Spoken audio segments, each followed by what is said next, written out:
win condition that the Burmese Ghouls had. Many new players right now getting ladder. I of that feel as story.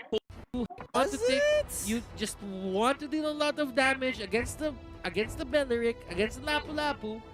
Try to sustain yourself in lane, and you do have Let's go your guys, own it's way Hatorri of back at it executing. again. You Buksan know, natin I ilaw feel kasi like this is madilim. Sa a magkalaban ngayon is sort of RRQ an Hoshi impersonation versus of Burmese Lemon Ghouls. coming from D So, because ang mananalo D dito has mag-advance pulled sa this out finals. before back in And let's M1. get it. So But we of have course, a different Balmond stories in as our the side. Myanmar side is looking to settle new scores as they face off against the likes of RQ Hoshi right here. Get it, man. Yeah. Balmond, I don't why know how to feel not? about this one. I'm not so sure about the Burmese Ghouls lineup. Yeah, I've seen people try Balmond jungle, and it deals a lot of damage. But No. yeah, it does. If you see it, it does. But the thing is, you really just have to have a good early game. This is pro play. And I feel like, yeah, sure, you can have a Tandaan good nyo early guys, game with the lineup that they have here. sabihin ko lang bago But again, mag-start. Balmond lang ni Kong ang malakas. right now, it's super solid. It's very understandable. And you're banking on a lot Get of it. Burmese Ghouls is going to Let's get get this it. snowball running. And I hope they do to make this work out. But you have your casters right now, Gideon, Leo, and Contra. Take it away. Oh, of course, back towards the topic of the Balmond, right? It's something that many new players are introduced to when they get in towards the Land of Dawn. And back in the days where people say, hey, Tigreal is nowhere near viable, and I like he's that. just way too simple for a competitive play. I like that. Balmond offlane. Super classic. Galing, galing, galing. Actually fit in towards a very certain win condition that the Burmese Ghost is looking for. I can see it, but also I understand why people are speculating and why it's very shifty, very sus, if you will. That's what the kids say these days. But right now, looking at the way lanings go, it's gonna be a side lane Balmond.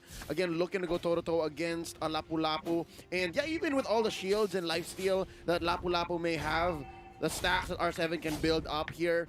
Yeah, I think a lethal counter on Balmond would be great, especially if it's stacked up with all of the damage that can come from Kid, damage from Ruby DD even. Yeah, by the way, that is not a tank Jawhead.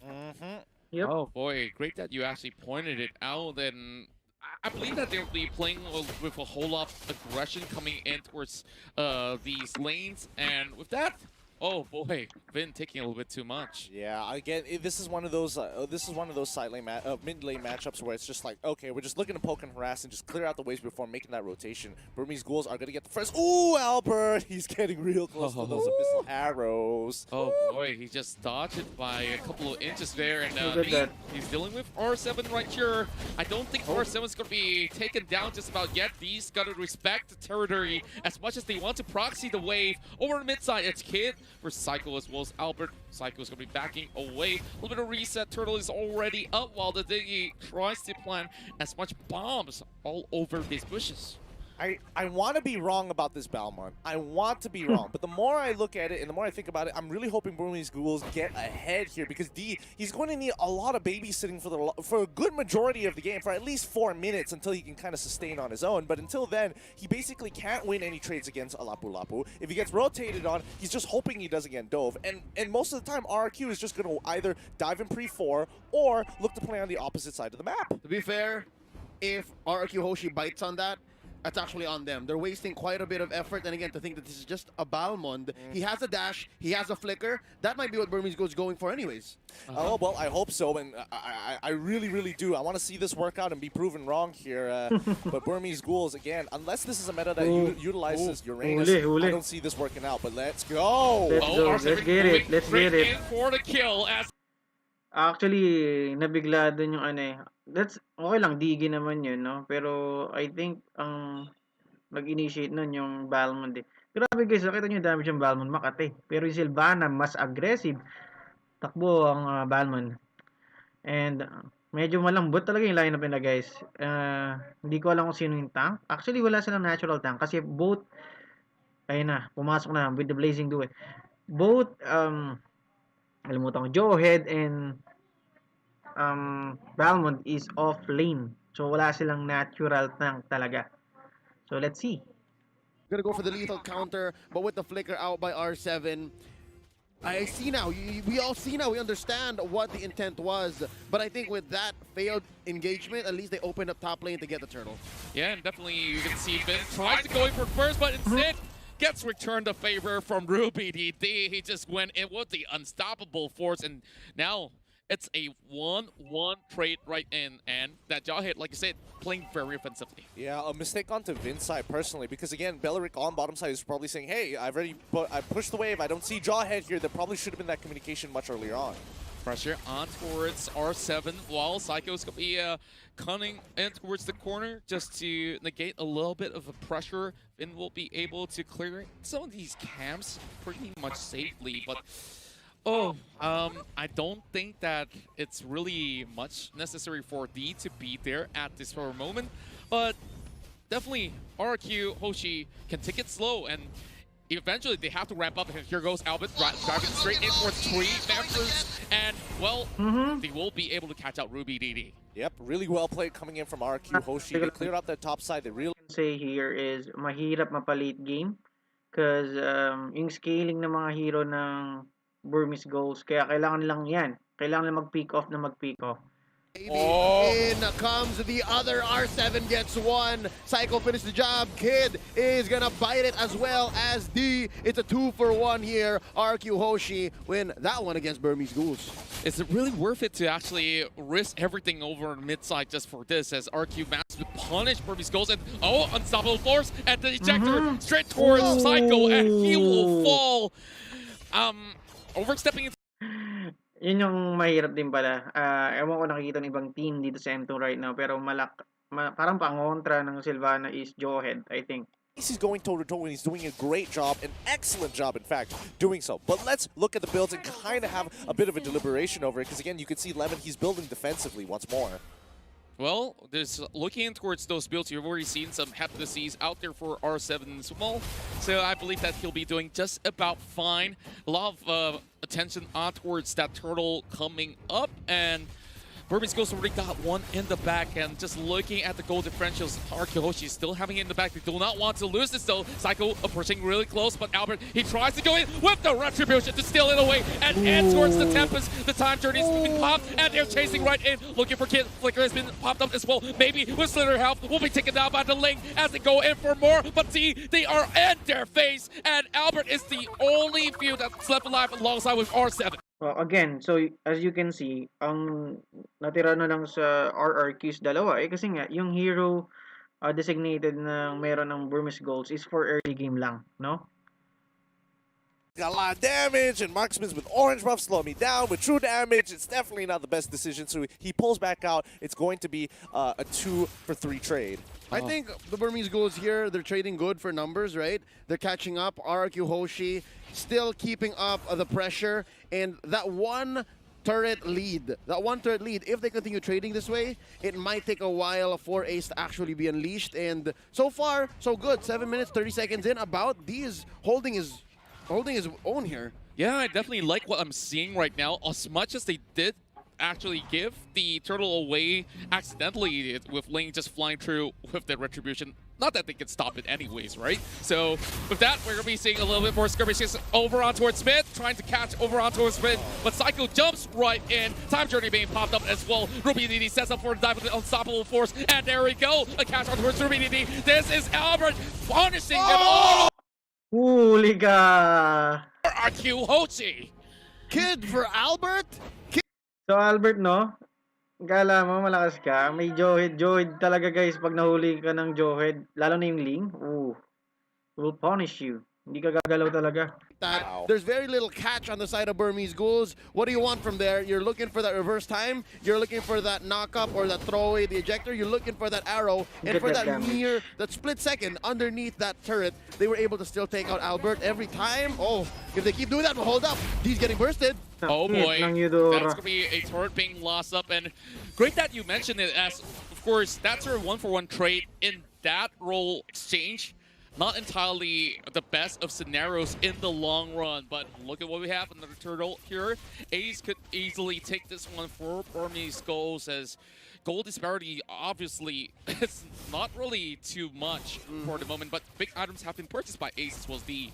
Golden Staff and as well as Brute Force Breastplate onto D here. And going back to that fight, honestly, it literally was just maybe who saved the entire fight. That Aegis, on top of the smart missiles, the shields wasn't enough for Albert to actually win that fight. And then once they walked away far enough, the high and dry came into play. But it looks like they want to go for more here. Oh, they caught out Psycho. This is going to be an opening for the side of Burmese Ghouls. They're trying to find a way to just... Again, still 9 minutes, guys. So yung Joy talaga relevant pa talaga dito sa scene. Can really kill you instantly with his combo. That's why kailangan matapos agad to ng Burmese Ghouls para makuha nila yung game 1. Nowhere near towards where the Ling is. I mean, RubyDD is on his way up to kind of match the push, but I think it's going to be a little too late. And you don't forget that Vin, he's going to say hello, hello, get a good stun here, but hopefully he doesn't get one shot. Definitely a good trade in towards mid, but RubyDD, they speak your Ayan, nabawian siya. Pero ang angas, guys, no? Gusto ko lang sabihin, ang ganda ng bagong skin ni Ling. Kaso, syempre si Moonton, di ba, ninurf naman si Ling. The Dryad. Wrath of the Dryad in by Lemon, turning it into a false engage. Oh, but they were baiting D. Lethal counter, not taking anyone down. Blazing the wet by Ace. Oh, I think they're just going to say, we'll take this purple and get out of here. Yeah, I guess perhaps it was worth it at the end, although they did expand a lot of all these elements like the Blazing Duet, and this is where Albert wants to find that sort of takeoff with all these members coming rushing through the Little Wanderer side. They're going to be looking for Ace, and maybe gets popped out Well, it's DG, come on. instantaneously. Don't get hype up. That Hype was up. a little bit too Hype much up for the with that. Diggy. Okay. Come on, guys. Digi lang yun. Grabe naman. Has to expend an ult to take down Maybe. That's fine, because I think that was Maybe's job anyway. Yeah, To some soaking extent, what they if need you to. keep doing that, especially in big team fights like this, especially when Maybe's time's journey is off cooldown, he wouldn't mind. But right now, I guess, since it is kind of a standstill, watch out. This might be conditioning. I don't know. I personally think that no matter what, it's always going to be a win for Vin here, especially since maybe if he dies cooldown or without, it means that he's going to get gold. He's getting that free pick. And if this continues on, this could be one of those, it could occur where a situation says, hey, we're going to have exactly what we see here, Psycho catching somebody off with the Imperial Justice. So it maybe gets caught out way too early through Vin. Might be some problems later down the line. Do know this is a flicker burned for Psycho. So that's one less bit of range, one less escape. But I'm not counting out the fact that he might get away with 1 HP. It seems to happen all throughout the weekend. Yeah. I'm being purchased by Maybe. And time to time again, we're going to be seeing a little bit of the choke point being set up coming in from the side of Burmese Ghouls, but nothing that they could possibly get out of, perhaps just trying to contest for this buff at the moment. But Lemon is already moving right in. Maybe is going to do exactly the same, just to soak in whatever is being thrown at from the side of RQ. Hoshi goes in for a reset, but honestly, they are setting their eyes on the prize here with a big win on a team fight. They could obviously look for the first Lord, but Mlbb Despair has... I just want to say, no, dapat kanina pa nila ginugulo sa jungle yung Ling with this kind of lineup. No? Kaya nahirapan sila eh. I think mas magandang strategy. Kahit sa ranking, ginagawa siya. Rest of the Burmese Ghouls. And RQ Hoshi saying, if we fight now, looking a little bit into the future, D's going to get that first rotation and catch off that back line, and R7 is going to be a little too late to the fight. Yep, and that's what the Balmond is looking to bring to the table, is this whole mobility and this fact that you have to notice him. He's a little bit like a Yu Zhong, but a little more lethal, and I guess now with the flicker, he has a little bit more range. Yeah, he's definitely going to be having that sort of reach just to go ahead and catch either, you know, on a good day you get Albert, or perhaps Vin that's pretty close by. Now, that turret's going to be going down eventually, but the Lord is over on here to the opposite side, and RQ Hoshi forcing the fight right here. This is going to be Psycho getting a catch, and the Lapu Lapu will be able to take down Maybe, and once again, it's a lot being used up. I really like the position of Burmese Ghouls right now. They have the Lord. So, kontrolado na yung map ngayon. So, syempre, actually, ang Digi ata yung namatay, no? Digi ba? Yes. So, ayan, clash na. Let's go. And this is going to continue on. Lemon already used the Wrath of the Dryad, and it's going to be a false engage. Purple still kept here by Albert. They need to go ahead and clear this Lord. I think they're fine. Hold up. It continues. Kids get taken down here, and Psycho able to Mamba out. That's going to be a lot of damage taken in by Lemon. That's a trade so far. A tank for the mid laner, and the Blazing Duet has been used up. Eight for 2 so far. That's going to be Tempest the Blades taken 3-for-3. Very messy for both teams, but Albert is running for his life. Flicker is. Ay, hindi ko alam guys kung good trade yung ginawa nila. Kasi nandun na yung Lord sa third turret nila. So, ang ginawa nila, yung ibang kasama nila lumaban sa Clash. So, kahit naman sa rank game, obvious siya na dapat hindi ka tumatambay ng ganon yung sa sitwasyon na yun. Dapat nandun kayo sa base, nagde-defend. But, they fought. Pero nakakatawa nakapatay pa yung DG guys. Let's look at the replay. Break this one down further, Gideon. I mean, check this out. The way that they're taking these fights here, Rubidity actually getting the ejector on that slide, into the slide. Really great play. They trade evenly so far, but now they want to actually catch Albert here. I don't think they have the tools to do so. But coming back into this, now, it really comes to how strong Mlbb is going to be. The more survivable he is, his ultimate is going to be very relevant in these full 5v5 team fights. If RRQ Hoshi wants to really punish them, they hit Mlbb first. And one more thing to note, Burmese Ghouls not getting as much as a snowball, but they are getting those objectives. So get ready, because RRQ is going to start fighting it out and really starting to play more flexibly in the late game. Yeah, the only goal difference is only 1,000, and here comes Mlbb once again. Coming in from the side, it's going to be D as well. And Psycho getting caught out. He needs to run for his life, and he will eventually fall to the hands of Mlbb. And with that, Mlbb, as much as he gets popped up, D is all the way towards the back line, looking for Albert, and R7 already dropping out. But Kid is giving his life up eventually as Albert pops in the Tempest. The damage is good, as you can see. Ace and the rest of the members of Burmese Ghouls. I almost forgot na meron tayong Claude guys. Pero grabe, tapusin na nila guys. Ghouls, they take Let's first go! blood. Let's go! Nabigla yung RRQ dun. Lakas ng Burmese Ghouls talaga guys. One mistake coming out from the side of RRQ, and Burmese Ghouls take a game off of RRQ. This is a big statement. Myanmar. Ayun guys, so that's game 1 of Burmese Ghouls versus ano nga ulit versus RRQ. So see you on the other side. Let's go. 2-3 alley-oop slam dunk. Balmond just won a game in M2. Yeah. Not to mention that Rubidity was able to